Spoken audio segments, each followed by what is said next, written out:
Hechos capítulo 19. Mientras Apolos estaba en Corinto, Pablo recorrió las regiones del interior y llegó a Éfeso. Ahí encontró a algunos discípulos.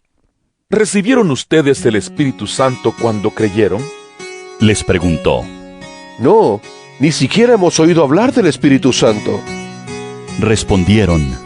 Entonces, ¿qué bautismo recibieron? El bautismo de Juan. Pablo les explicó. El bautismo de Juan no era más que un bautismo de arrepentimiento. Él le decía al pueblo que creyera en el que venía después de él, es decir, en Jesús. Al oír esto, fueron bautizados en el nombre del Señor Jesús. Cuando Pablo les impuso las manos, el Espíritu Santo vino sobre ellos, y empezaron a hablar en lenguas y a profetizar. Eran en total unos 12 hombres. Pablo entró en la sinagoga y habló allí con toda valentía durante 3 meses. Discutía acerca del reino de Dios, tratando de convencerlos. Pero algunos se negaron obstinadamente a creer, y ante la congregación hablaban mal del camino. Así que Pablo se alejó de ellos y formó un grupo aparte con los discípulos, y a diario debatían en la escuela de Tirano. Esto continuó por espacio de 2 años, de modo que todos los judíos y los griegos que vivían en la provincia de Asia llegaron a escuchar la palabra del Señor. Dios hacía milagros extraordinarios por medio de Pablo, a tal grado que a los enfermos les llevaban pañuelos y delantales que habían tocado el cuerpo de Pablo, y quedaban sanos de sus enfermedades, y los espíritus malignos salían de ellos. Algunos judíos que andaban expulsando espíritus malignos intentaron invocar sobre los endemoniados el nombre del Señor Jesús. Decían: «En el nombre de Jesús, a quien Pablo predica, les ordeno que salgan». Esto lo hacían 7 hijos de un tal Esceva, que era uno de los jefes de los sacerdotes judíos. Un día el espíritu maligno les replicó: «Conozco a Jesús y sé quién es Pablo, pero ustedes, ¿quiénes son?». Y abalanzándose sobre ellos, el hombre que tenía el espíritu maligno los dominó a todos. Los maltrató con tanta violencia que huyeron de la casa desnudos y heridos. Cuando se enteraron los judíos y los griegos que vivían en Éfeso, el temor se apoderó de todos ellos, y el nombre del Señor Jesús era glorificado. Muchos de los que habían creído llegaban ahora y confesaban públicamente sus prácticas malvadas. Un buen número de los que practicaban la hechicería juntaron sus libros en un montón y los quemaron delante de todos. Cuando calcularon el precio de aquellos libros, resultó un total de 50,000 monedas de plata. Así, la palabra del Señor crecía y se difundía con poder arrollador. Después de todos estos sucesos, Pablo tomó la determinación de ir a Jerusalén pasando por Macedonia y Acaya. Decía: «Después de estar ahí, tengo que visitar Roma». Entonces envió a Macedonia a 2 de sus ayudantes, Timoteo y Erasto, mientras él se quedaba por algún tiempo en la provincia de Asia. Por aquellos días se produjo un gran disturbio a propósito del camino.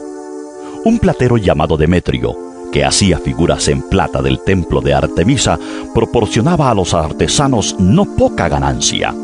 Los reunió con otros obreros del ramo y les dijo: «Compañeros, ustedes saben que obtenemos buenos ingresos de este oficio. Les consta además que el tal Pablo ha logrado persuadir a mucha gente, no solo en Éfeso, sino en casi toda la provincia de Asia. Él sostiene que no son dioses los que se hacen con las manos. Ahora bien, no solo hay el peligro de que se desprestigie nuestro oficio, sino también de que el templo de la gran diosa Artemisa sea menospreciado, y que la diosa misma, a quien adoran toda la provincia de Asia y el mundo entero, sea despojada de su divina majestad». Al oír esto, se enfurecieron y comenzaron a gritar: ¡Grande es Artemisa de los Efesios! Enseguida, toda la ciudad se alborotó. La turba en masa se precipitó en el teatro, arrastrando a Gayo y a Aristarco, compañeros de viaje de Pablo, que eran de Macedonia. Pablo quiso presentarse ante la multitud, pero los discípulos no se lo permitieron.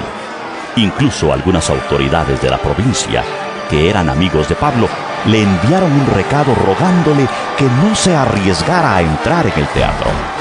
Había confusión en la asamblea. Cada uno gritaba una cosa distinta, y la mayoría ni siquiera sabía para qué se habían reunido. Los judíos empujaron a un tal Alejandro hacia adelante, y algunos de entre la multitud lo sacaron para que tomara la palabra. Él agitó la mano para pedir silencio y presentar su defensa ante el pueblo. Pero cuando se dieron cuenta de que era judío, todos se pusieron a gritar al unísono como por 2 horas.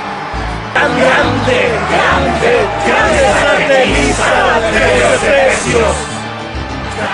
El secretario del Consejo Municipal logró calmar a la multitud y dijo: Ciudadanos de Éfeso, ¿acaso no sabe todo el mundo que la ciudad de Éfeso es guardiana del templo de la gran Artemisa y de su estatua bajada del cielo? Ya que estos hechos son innegables, es preciso que ustedes se calmen y no hagan nada precipitadamente. Ustedes han traído a estos hombres, aunque ellos no han cometido ningún sacrilegio ni han blasfemado contra nuestra diosa. Así que, si Demetrio y sus compañeros de oficio tienen alguna queja contra alguien, para eso hay tribunales y gobernadores. Vayan y presenten allí sus acusaciones unos contra otros. Si tienen alguna otra demanda, que se resuelva en legítima asamblea. Tal y como están las cosas, con los sucesos de hoy, corremos el riesgo de que nos acusen de causar disturbios. ¿Qué razón podríamos dar de este alboroto si no hay ninguna? Dicho esto, despidió la asamblea.